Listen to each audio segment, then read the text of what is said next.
Pregnant women का ये बहुत डाउट रहता है कि मैम ट्रैवलिंग करने से बच्चे को कोई नुकसान तो नहीं होगा। तो ये बहुत ज़रूरी है जानना कि आपको किस महीने पे ट्रैवलिंग अच्छा है, क्या क्या कंडीशंस है जिसमें आपको थोड़ा सा ये रहना चाहिए। तो ऐसे तो आजकल बहुत लेट एज में ही मैरिजेस हो रहे हैं, तो हर एक प्रेगनेंसी हम लोग हाई रिस्क मान के ही चलते हैं। आफ्टर 30-35 हम लोग वो उस प्रेगनेंसी को हाई रिस्क ही लेके चलते हैं। तो वैसे भी जनरल एक बोला गया है कि फर्स्ट 3 महीना आपको जर्की ट्रैवलिंग, जैसे कि ऑटो में हो गया, बाइक के पीछे सीट में हो गया, बस के पीछे सीट में हो गया, तो जर्की ट्रैवलिंग आपको अवॉइड करना है। या फिर आपके अगर कुछ प्रॉब्लम है जिसमें डॉक्टर ने आपको बोला है कि थोड़ा रेस्ट्रिक्टेड एक्टिविटी रखोगे, तो फिर आपको वो फर्स्ट 3 मंथ्स में प्लानिंग करना है कि आपको जैसे ट्रैवल बहुत ज़्यादा नहीं करना पड़े। लेकिन आजकल तो वर्किंग वुमेन है तो करते तो हैं ही ट्रैवलिंग, तो उनके लिए है कि आप ट्रैवल तो कर सकते हैं। अगर कॉम्प्लिकेशन नहीं है प्रेगनेंसी में, प्रेगनेंसी अच्छा है, तो कुछ भी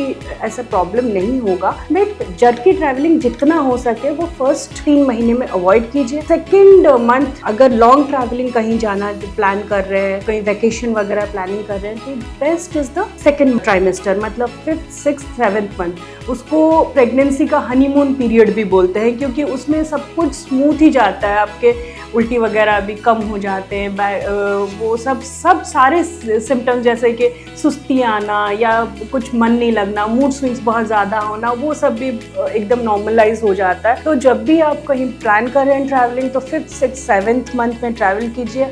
अगर भी आप लॉन्ग ट्रैवलिंग के लिए ये कर रहे हैं तो ट्रेन का ट्रैवल प्रेफर कीजिए, और एयरक्राफ्ट का ट्रैवलिंग आप 36 वीक्स तक कर सकते हैं, मतलब 9वें महीने स्टार्ट होने तक उस तक कर सकते हैं। 36 वीक्स के बाद अलाउ भी नहीं करते हैं एयर ट्रैवल वगैरह करना। एयर ट्रैवल किस किस चीज़ों में एकदम मना है, तो जब बच्चे की नाल नीचे हो, जैसे कि low lying placenta, placenta previa जिसको बोलते हैं, सिवियर एनीमिया हो गया, मतलब उसको बहुत ज़्यादा खून की कमी है, वैसे कंडीशन हो गए। सिकल सेल डिजीज़ एक टाइप का ब्लड प्रॉब्लम है, जिसमें कि अगर प्रेशर ज़्यादा बनेगा तो वो हम लोग के जो रेड ब्लड सेल्स है उसका शेप चेंज हो जाएगा, तो उसमें बहुत दिक्कतें आती है। तो ये सब कंडीशन में हम लोग को एयर ट्रैवल एकदम अवॉइड करना चाहिए। और एक चीज़ है कि वैसे आप बहुत ज़्यादा जब ट्रैवल कर रहे हैं, तो ये मैंने बोला जैसे ट्रेन का ट्रैवलिंग बहुत अच्छा है। कार वार में बहुत ज़्यादा समय तक आप बैठे रहेंगे, आपको चलने फिरने का कोई स्कोप नहीं है, तो उसमें क्या होता है कि पैरों के निचले हिस्से में आपका एकदम जमा हो जाता है, खून जमा हो जाता है, तो वीनस स्टेसिस उसको बोलते हैं। उसमें एक तो सूजन आती है, बाद में जाकर वो